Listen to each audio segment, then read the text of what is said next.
Welcome into the Illini Inquirer Podcast. I'm pleased to bring in Kyle Tausk. He is now joining Illini Inquirer. He's going to be covering some Illini basketball for us, and really pleased to bring him in. Kyle, man, how are you, man?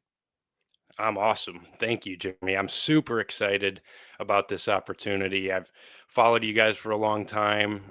You guys do unbelievable work, and I think this is an awesome opportunity for me. I'm excited to learn, grow, but also hopefully provide a lot of value to your basketball coverage and maybe some other areas. And I think it's awesome. I'm doing great.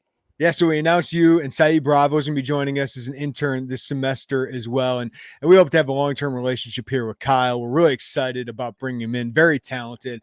And Kyle, you've already made a name for yourself, man. We announced this, and we've heard from a lot of people who heard from you on the drive with Lon and Derek. Lon's sneaking out as well. He didn't announce it to everybody, but everyone now knows that those guys are now gone from the drive. But you came very highly recommended from Derek, very highly recommended from Lon. So started giving you a listen, started reading some of the stuff you've done for the Champagne Room and on your own here. And I'm very excited about your future, man. You're definitely a grinder. You definitely know ball. So I would tell everybody that is listening right now on the podcast that hasn't heard of Kyle that he has a very, very bright future. So we're excited about bringing him in. Just tell us a little bit about your background and how you're kind of got into sports journalism here, Kyle. Absolutely. First of all, I think it's the best compliment I can get is that I know ball. Thank you for that. That's awesome. Yeah, I really didn't know that I wanted to do this. I've grown up a huge sports fan, a huge sports geek, along with my dad. You know, I love sports, basketball especially. My dad graduated from Illinois in '89 during that Flying Illini year, so he has been a huge Illinois basketball guy. I grew up with that. Always knew I wanted to go to Illinois, but I wasn't necessarily sure that this was what I wanted to do. I didn't know that until really my sophomore year, until I really kind of found myself on the drive and dabbling in some writing and feeling like I think I could do this. I think I could chase this. And I just kind of committed to it. And now I'm majoring in journalism. I'm going to be a senior at the University of Illinois this getting ready to head back down to campus pretty shortly after we're done recording here on this podcast to begin my senior year. And I have a true passion about it. And I think I want to be a part of telling some of the stories within the sports space and really diving in and providing the coverage that I've grown up reading and listening to. And it's made me more knowledgeable and has allowed me to, have the side passion of sports fandom. But it's the people like you and Joey and this site. And that's what's providing the coverage for people to really be more invested in these teams and these players. And I felt like it was something that I could do really well if I continued to grow and get experience. And now this experience, I think, is going to be the best I've had. But yeah, the time on the drive with Lon and Derek was awesome. I just kind of stumbled into that. And all of a sudden, I'm on the air a lot because Lon's son play baseball, who's now going to be pitching in college, which is awesome. And Derek's traveling with you guys that cover basketball. And it was just such an awesome experience for me. And I grew so much from it and had a blast doing it. And then I have done some writing as well, primarily with the Champagne Room of SB Nation, and dipped my feet in the water of Illinois basketball coverage last year during last season and really enjoyed that. And so I couldn't be more fired up for this opportunity. Hope I can provide as much value as possible, continue to grow through it. But I'm really excited and can't wait to get started. Yeah, Kyle is obviously really polished. People can tell right now already on the podcast. Really excited about what you're going to bring on this side of it with our post-game podcast, which has become a real big part of what we do. And I think people have really, really enjoyed them. But you've gotten that experience with Lon and Derek, and you were part of the Field of 68 network as well, doing their podcast. So what did you learn from watching Derek go about his business as well as Lon? Because Lon has impacted a lot of us in this Champagne media circle.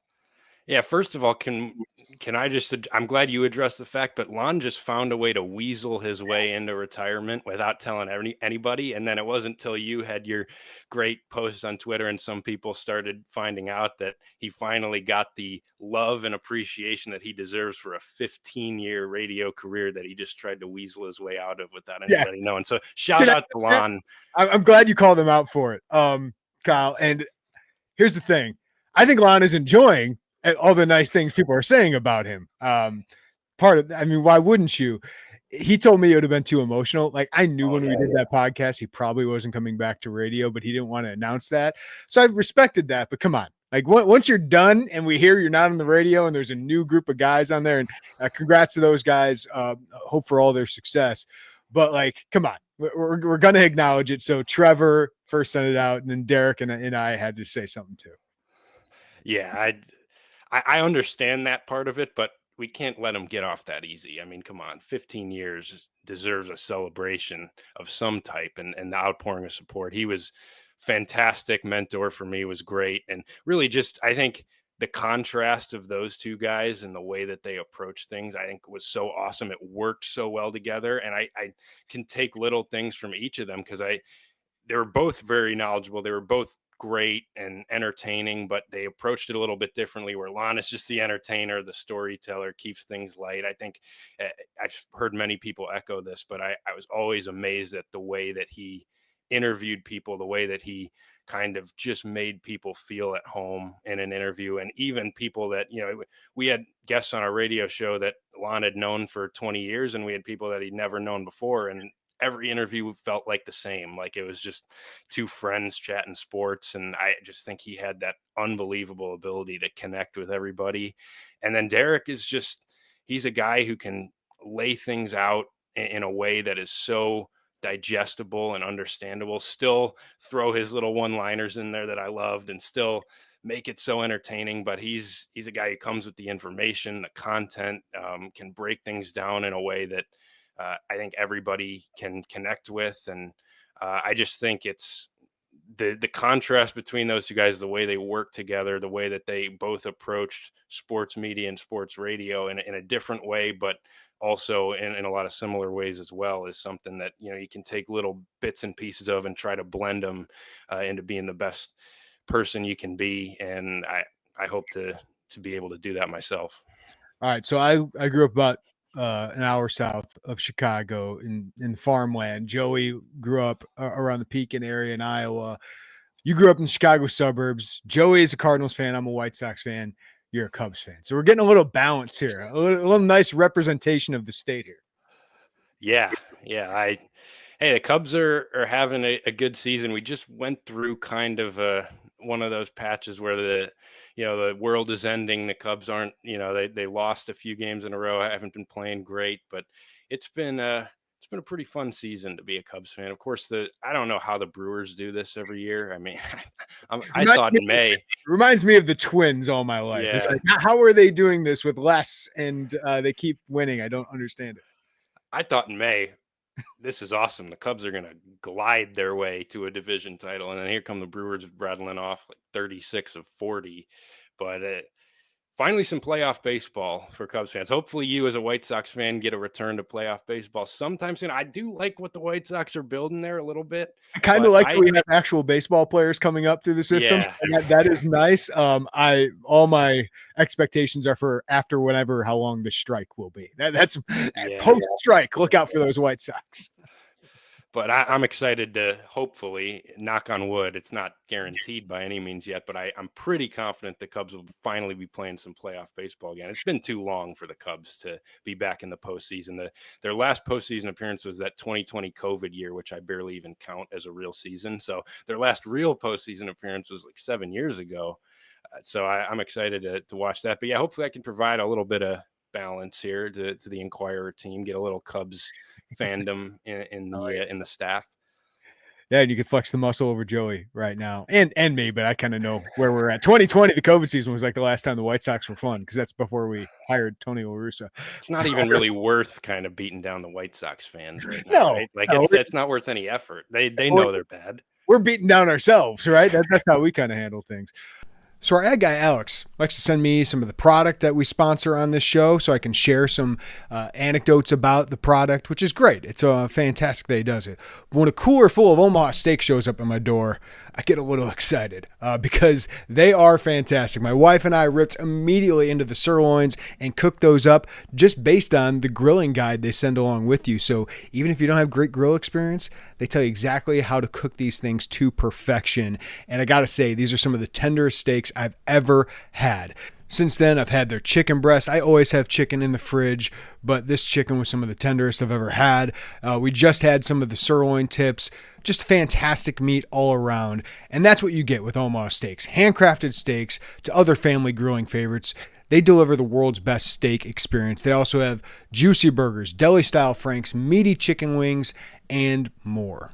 And it's grilling season, guys. We've got Labor Day right around the corner. And of course, you need something for your tailgates at the Illini football game. There's nothing like adding the sizzle of Omaha Steaks to your grilling tailgate. So stock up now and celebrate Labor Day with the exceptional handcrafted flavor and convenience of Omaha Steaks. Get fired up for fall grilling with Omaha Steaks. Visit omahasteaks.com for 50% off site-wide during their Labor Day sale and add an extra $35 off if you use promo code Illini at checkout. That's 50% off at omahasteaks.com and an extra $35 off with promo code Illini at checkout. See site for details.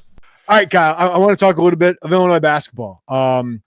This is a really interesting season we got going ahead. So just first of all, like, what do you make of how Brad Underwood and his staff approached the offseason, given what last year was, which was kind of a roller coaster? In the end, it's a pretty good season, but it didn't end up the way Illinois wanted to.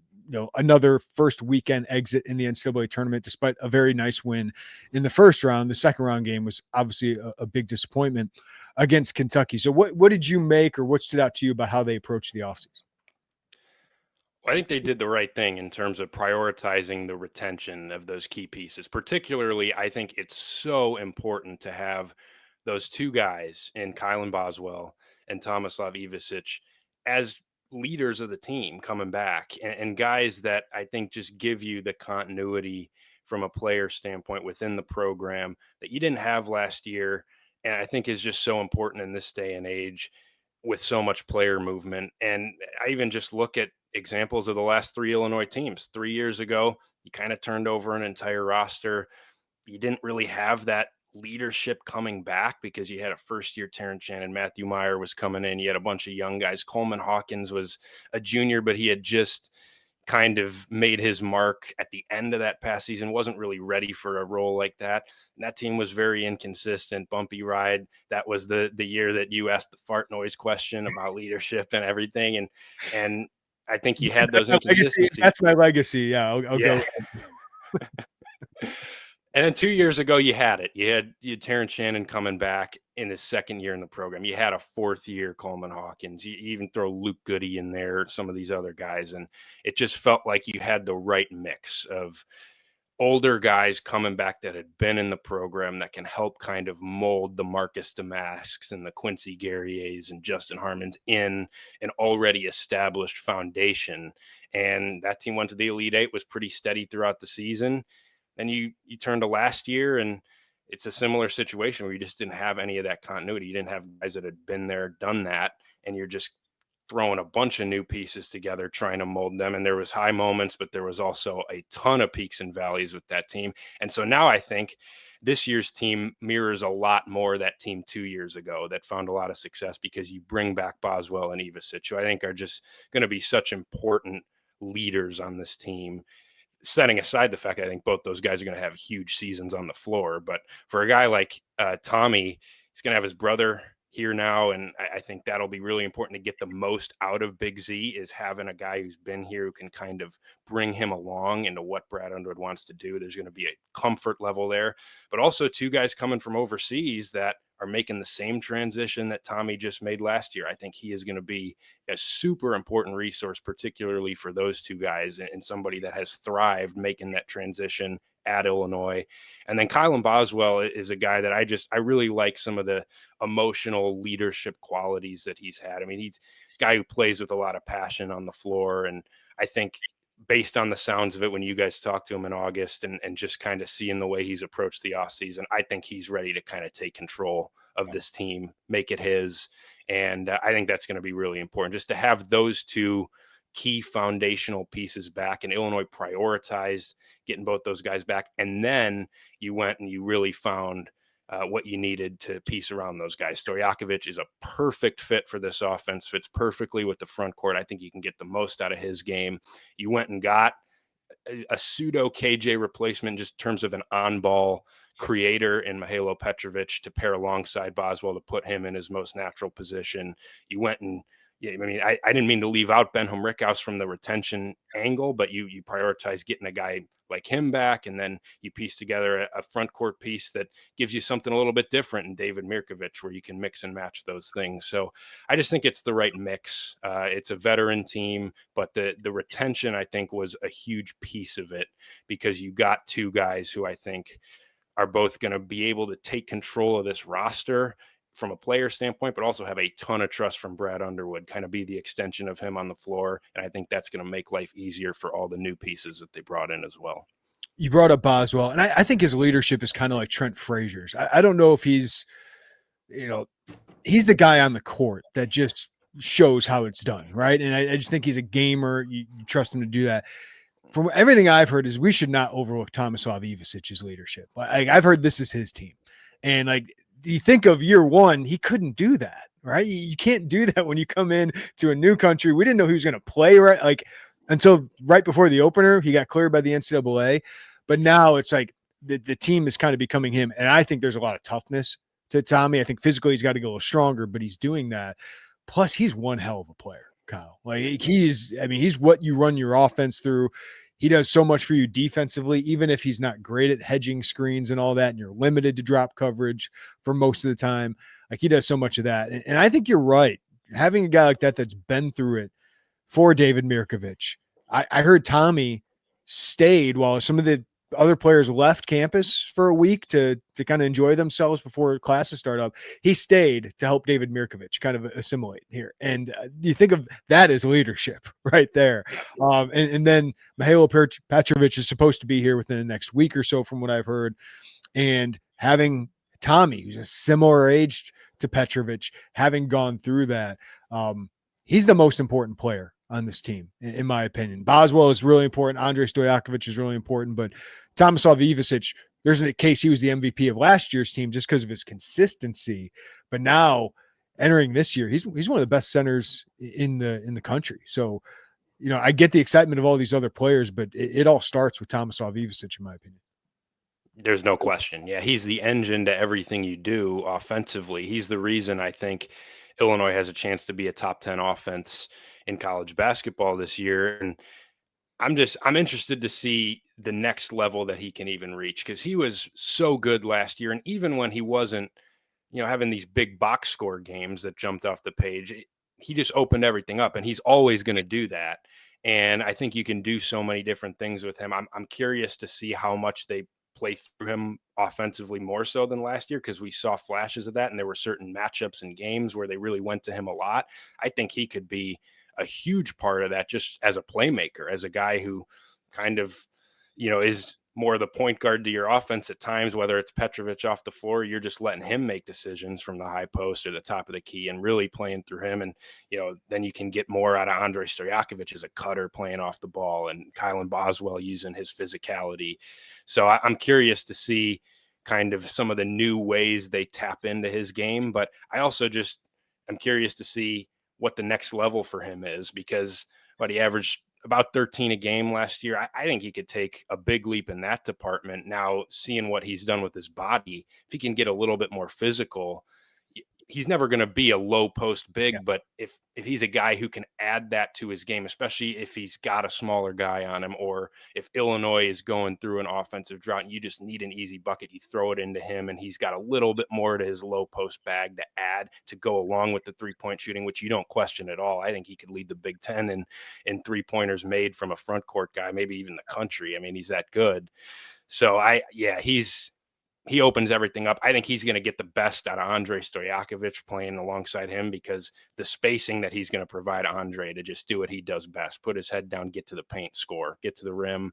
Mihailo Petrovic, playing pick and pops with Tommy, I think that's going to be impossible to guard, because Petrovic, even more so than KJ was, I think has the propensity to just fly to the rim, beat you with quickness too. So now you're going to be really put in conflict, and you could throw Big Z in that as well in terms of the pick and pop game. So yeah, I think Tommy is in for a huge year, and I'm excited to see him show a little bit more of that vocal leadership and a guy that just seems super confident and comfortable.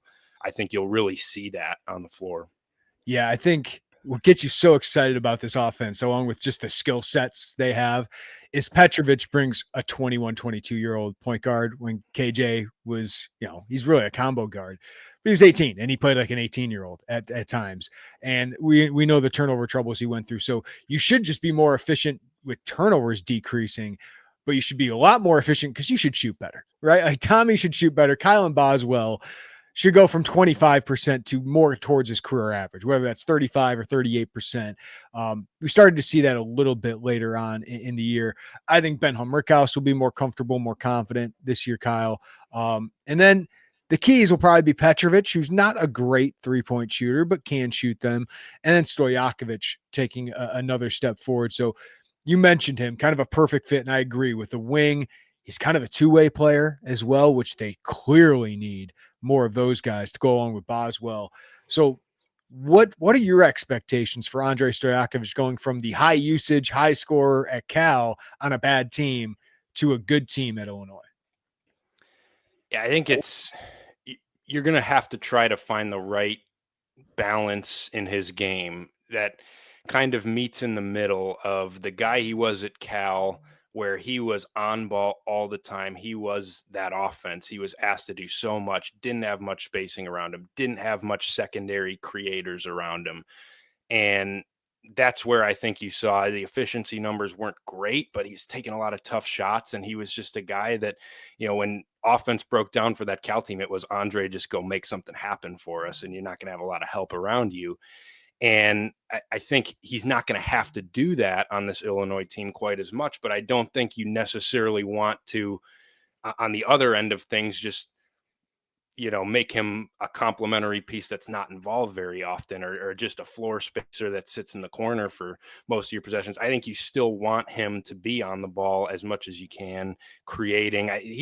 The reason I think he's such a perfect fit is because the one thing you were missing to really get the most out of this offense, with the spacing you have in the front court, which is going to be elite, with the two playmakers at the guard position and Petrovic and Boswell, you needed just a shot creator on the wing who can go get you a bucket, who can utilize that space that's going to be opened up. And whether it's hunting mismatches, a la Marcus Damask a little bit, or just attacking and getting to the free throw line, which he was really good at last year, took a big jump, and getting 2 feet in the paint and playing out of that. I think you still want him doing that a lot. And I still think there's a chance that he can be your leading scorer, even if he takes a little bit a lesser load offensively and does lean into a little bit more being a two-way player. I still think he's a guy that, just based on the space he's going to have to operate and the fact that I think he is going to be Illinois' most trusted shot creator, I still think he could be your leading scorer, or if not, still a guy that, maybe he's not at 18 points a game, but maybe he's at 14, 15, and there's one game where he's just feeling it and you're creating space, letting him go to work. He has 37 like he did in that ACC tournament game. Or maybe some games he is focused more on, just trying to be a defensive stopper and more of a complementary piece that's not involved as much. And I think you got to try and find the right balance where you're not putting so much on his plate. You're allowing him to thrive with more around him and maybe getting a little bit more out of his defensive game. But also you don't want him to all of a sudden feel like he's uninvolved and not as confident offensively. And so I'll be interested to see what that looks like, especially early in the season when they're trying to figure all that out with all the different creative options that they have offensively. I think it's a great way to put it, is finding that balance, because he doesn't have to create all the time like he did at Cal. And he's got to make better decisions than he made at Cal. But some of those you wonder, is it just because he had to, because that he wasn't surrounded by a lot of talent? But the high usage guys on this team are going to be Petrovic, Boswell, and Tommy. I mean, those are kind of your action guys, but you can still put Andre in actions because you get him in those matchups like you did with Marcus Damask. You can find a good matchup with him like you did with Will Riley. I think Will Riley's a little bit more wired to score. I mean, it's just different level. It just took him a while to get there. But there are ways you can use him similar to those guys. And I just think there's so many points he can have getting to the rim. We think of Peja Stojakovic, you think three-point shooter. Andre's actually got to prove himself more as a three-point shooter, that he can be a 35-plus guy. But getting to the rim and getting to the foul line, man. Ever since Terrence Shannon, I've fallen in love, Kyle, with getting easy points at the foul line. Boswell finally started to do it last year, and that was really key for Illinois to get efficient points. I think that's where Andrei Stojakovic can get a lot. I think in transition and just cutting with Tommy. I mean, playing with Tommy, you got to take advantage of it. And with that size, I think Andre can get a lot out of that. But he's shown he could be the scorer. So you don't want to not run stuff for him, and then all of a sudden he's like questioning himself, right? Am I good enough to do this? Because he is. I mean, he's shown he can. Yeah, you don't want to take that mindset out of him. Even though I think there were some bad decisions on the Cal tape and just, like you said, I think part of it was just him forcing things because he kind of had to on that team. And so there were a lot of tough shots. There were some possessions where he just, he took a step back three that was contested, or he just, I just think you still want that aggressive mindset of, hey, I can go get a bucket at any time. I want to attack.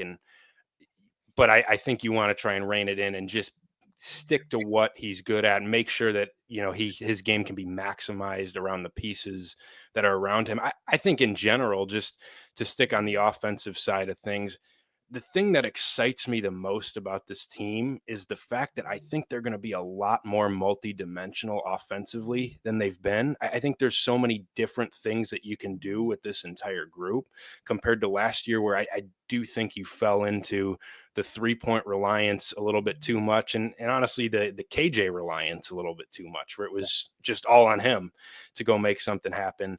I think this year I'll be interested to see what the 3-point attempt rate looks like. I don't think it'll be quite as high as last year. I still think it'll be pretty high. I think this team will get a lot of threes up, but you're not going to be so reliant on threes because I think you have those guys who can attack and use that space to get downhill, in Boswell, in Stojakovic, get to the free throw line. Petrovic, I think, is a guy who with his quickness can beat you off the dribble, get 2 feet in the paint a lot, play through that. And I just think there's a lot of different buttons that this coaching staff can push offensively. You have so many different guys who can create offense, whether it's just ball screens with Petrovic or it's playing through Tommy as a playmaker. Kylan Boswell's got plenty of experience doing that. And with Petrovic not having been there all summer, he's been your point guard the entire summer with some of these new guys. So he can do that. You can do some things through Stojakovic. You can mismatch hunt with Stojakovic a little bit and play that way. Mirkovic, I think, can do that a little bit too. David Mirkovic gives you another option who you can play through a little bit just because he's a little bit more physical, a little bit more comfortable playing in the post and has good feel. And you can push that button a little bit. Pick and pops are going to be a huge part of this offense with those big guys and are going to put defenses in conflict. You can mix and match the lineups a little bit where you could go a jumbo lineup with a ton of length, 2 7-footers on the floor, or you could play a more traditional lineup. So I just think there's so many different ways that this team can beat you offensively this year if everybody clicks. And that's what really excites me, because I do think even though last year's offense was really good, I think it was finished the year 14th in the country in offensive efficiency. It just felt like they didn't quite have as many things they could turn to. And I think this team is going to be a load to guard because, if something's not working or if a team has something, has a certain matchup for you that, something's not working, you can push this button, you can go to this guy. And I think that's going to make this team really dangerous on that end. All right, Kyle. So what are your major questions or concerns about this Illinois roster? I think you have to start on the defensive end. That's the obvious one. I wonder how this team is going to look on that end, just because I do think you're missing that athleticism, especially in the front court. I think outside of Kylan Boswell, I still want to see it with Stojakovic before I completely buy into the fact that, okay, this is going to be a dynamic two-way guy. He was a solid defender at Cal. I think he has a lot of upside. I think he uses his length really well, which is going to be super important because you need kind of a wing stopper. And maybe he can turn into that. I still want to see that because it's been up and down for him. I wonder, Petrovic, what that looks like. Can he get attacked a little bit too often? I think he's at least quick enough to stay in front of you, be a pest, stay attached to you pretty well coming off screens. But I think there's going to be some defensive questions there. And then the front court, you're missing that athletic, Morez Johnson type. And you just kind of have a lack of foot speed in the front court that I think can get exploited by teams, especially as you get deeper into the season, into Big Ten play. You look in the Big Ten, even the top 2 teams in the league. Now, I'm not saying that most teams are going to have a good matchup for these guys, but like Trey Kaufman-Renn, Yaxel Lendeborg, where does Illinois turn to even have a prayer of stopping those guys? That's a question that I have. And in general, defensively, I'm really interested to see what some of the wrinkles are that Illinois adds, because I think it's needed. And I think it's been a storyline that you guys have covered really well, with especially with Cameron Crocker coming in, and in terms of trying to do some different things, just throw some change-ups in there defensively so that you're not so one-dimensional. But I do question how effective some of those things can be just based on the personnel you have, because I like the idea of, stabbing your bigs a little bit or hedging, but I think if you put that on tape a little bit too much deeper into the season, teams can really exploit that, because you do, the recovery speed on Big Z and Tommy and Mirkovic, I think you start to put yourself in a vulnerable position there. I know Brad Underwood mentioned, well, we want to turn some teams over a little bit more this year than we have in the past. Do you have the personnel to do that and have it not hurt you? Because you don't have, these long athletes that fly around the floor and get their hands in passing lanes. And, what does that look like? It's a zone look. Like, I like the idea of like, hey, just throw some matchup zone in there, or try to, if you want to get Big T and Tommy on the floor together, or Tommy and Big Z, on the floor together, to try and, minimize some of the deficiencies there. But then all of a sudden you might be giving up a lot of open threes, which Brad Underwood loathes. So I wonder what that looks like, what that balance is, and can you really change that much defensively with this roster makeup? Because ultimately I do think it's a drop coverage team. And if you stray too far away from that, I think you're creating even more problems for yourself. Agree completely. Like, I agree with all of that, because it's like, yeah, you'd like to do something different. I just don't know if your roster is built for that. So I don't know if Cameron Crocker is a miracle worker here, but I do like getting new ideas in here. The other thing I would mention, Kyle, that we probably don't talk about enough, is rebounding a concern, because rebounding was a huge strength of this team. Tommy's going to be good, right? He's going to get a load of boards, and he got really good as a defensive rebounder late in the season. Morez Johnson's one of the best rebounders in the Big Ten. You lost him. Kasper Zakashonis, quietly one of the best rebounding guards in the country. And Trey White was one of the other better rebounders. That's 3 of your top 4 rebounders from last year.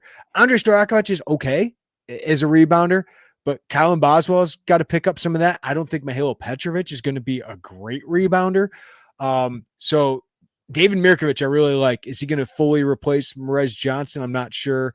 Big Z certainly gives you length in his rebounding. I don't think he's as good of a rebounder as his brother. So it's just one thing that this team was really good at, of ending possessions on the defensive end and, getting some of those misses from 3. They were a really good offensive rebounding team. So it's just a question I have, because Benham Rickhouse, not a great rebounder. I wouldn't say Andrej Stojakovic is a great rebounder. And, Ty Rodgers is injured. So even mentioning the defense, we knew Ty Rodgers could be a rebounder for this team. That's not there. So it's just a little area that can add up when you're talking about possessions in a game.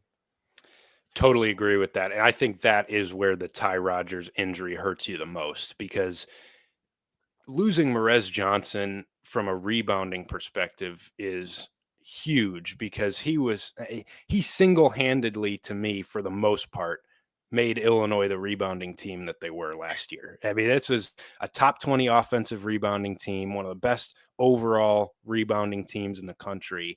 And a lot of that was Morez Johnson. It wasn't all him, but you did see it when he went out with that wrist injury. Illinois was getting killed on the offensive glass, and it really hurt them. And part of that was you were playing a Duke team who was freakish, but, Wisconsin killed you too during that stretch. And I think that is going to be a huge hole to replace and still maintain the identity that Brad Underwood wants to have, which is offensive rebounding, and especially a team that I still think will take a lot of threes this year. How many of those can you really get back this year with this personnel? Because I think that's where Ty Rodgers was going to be so important, because he can not totally replace Morez Johnson's rebounding impact, but he could do as good a job as about anybody at it. And he was just that athlete that flies in and can offensive rebound for you and gives you a totally different dynamic.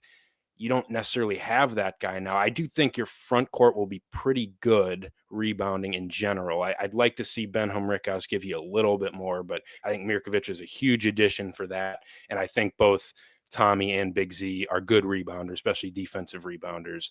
But yeah, I'm really glad you brought up Kasparas Giacochonis, because that to me is the most underrated loss from that standpoint. He was a really good guard rebounder, and Brad Underwood preaches guard rebounding. It's so important for the way this team plays, especially if you want to play fast, which Illinois likes to do. If you want to try to get out and transition a little bit more, which I wonder if this team can do, you need your guards to rebound. And I don't know if Petrovic is going to give you much of that. And Boswell, I think, is just limited because of his size in terms of what he can do. Although he was very, very solid at the end of last season. I thought the effort that he showed, he flew in for some offensive rebounds a la Ty Rodgers towards the end of last season. Like if you can get that out of him, I think that will help.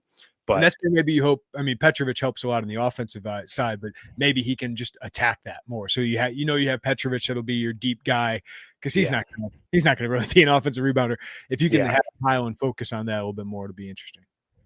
Yeah, but I agree with you. I think rebounding is a big question. I still think it'll be a good rebounding team overall, but you were an awesome one last year. I don't think you can get back to that level. How much does that impact you will be a question that I think needs to be answered. But you just need individual guys to take a step forward, and just, I think a lot of it is just motor and effort. And can you get Stojakovic? I mean, Terrence Shannon, I think, was a guy, for as athletic and as much size and physicality as he had, he wasn't a very good rebounder until his final year at Illinois, when it felt like he really started to take ownership of that. Sometimes that's all it is for a guy like Stojakovic or Boswell. So I do agree. I think that's a big concern compared to last year for sure with this team. But I think the Ty Rodgers injury, to me, of all the areas that really hurts you, I think it's that right there, particularly offensive rebounding, I think is where you can be really hurt by that. Because I know Mirkovic, that'll be his identity, is rebounding. Is anybody else on this team? I don't know if that is. And that's where Ty Rodgers, you knew that was going to be it.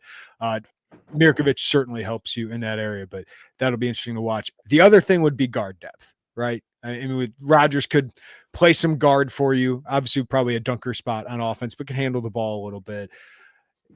Good news is Katon Waggler is getting really good buzz. The freshman is surprising some people this summer, but you need it, Kyle. You really need Katon Waggler to be good right away.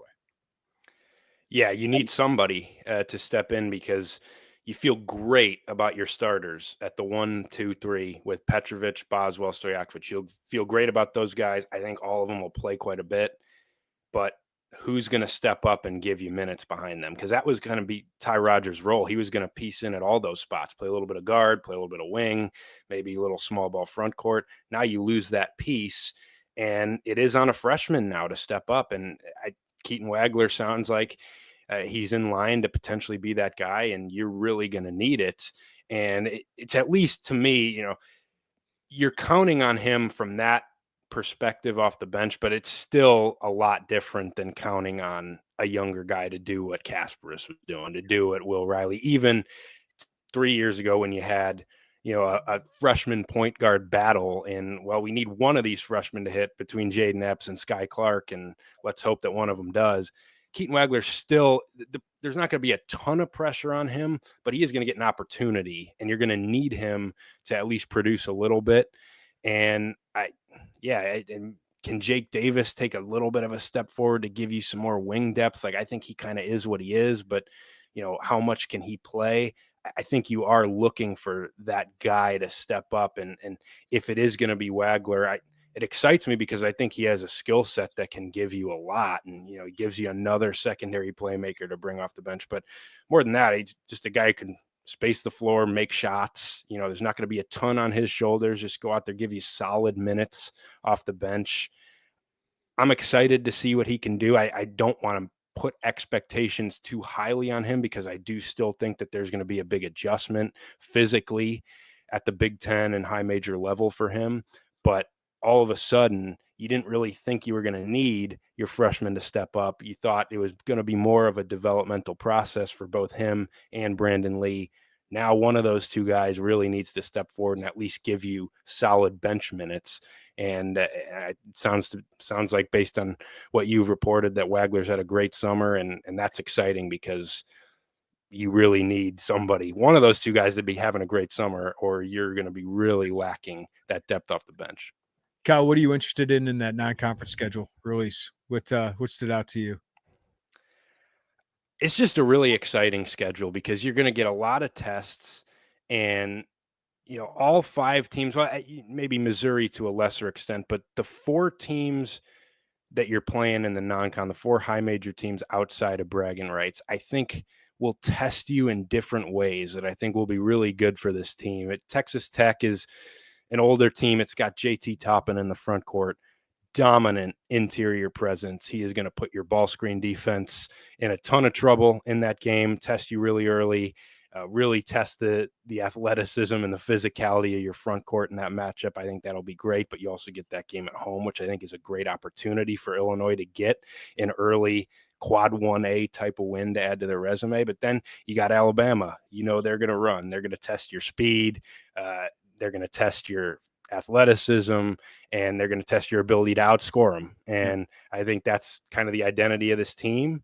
And I think that'll be a great test for them. UConn, I can't wait for that game. I think it's awesome. That's my favorite game on the schedule because I think UConn has a chance to be one of the top offensive teams in the country. And I think it's going to be such an important test for Illinois in the fact that you look at Dan Hurley and that staff at UConn, and if you have deficiencies defensively, if you have things to exploit, they are going to do it. And they are going to run offense that puts your guys in conflict, that exploits those weaknesses. And Illinois' got to have a counter for that stuff. And I think seeing a team like UConn is going to be huge for them. And then Tennessee, there's your physical test. There's your ugly, Tennessee, we know they're going to beat you up. They're going to make you play an uglier style that maybe isn't the 95-92 type of game. Can this team win that type of game? Can they compete in that environment?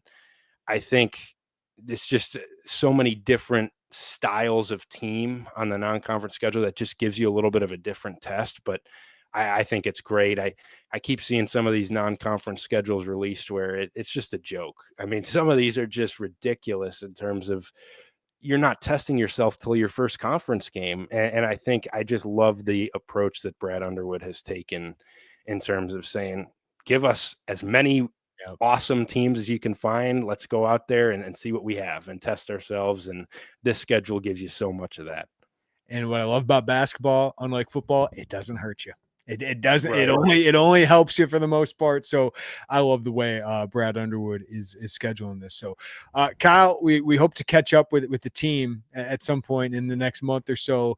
Like, what are you hoping to learn leading into games before we have any kind of tip off? What are you hoping to learn about this team? Well, I would like to learn that Mihailo Petrovic is there and practicing and starting to get some experience playing with this team. That's the first thing.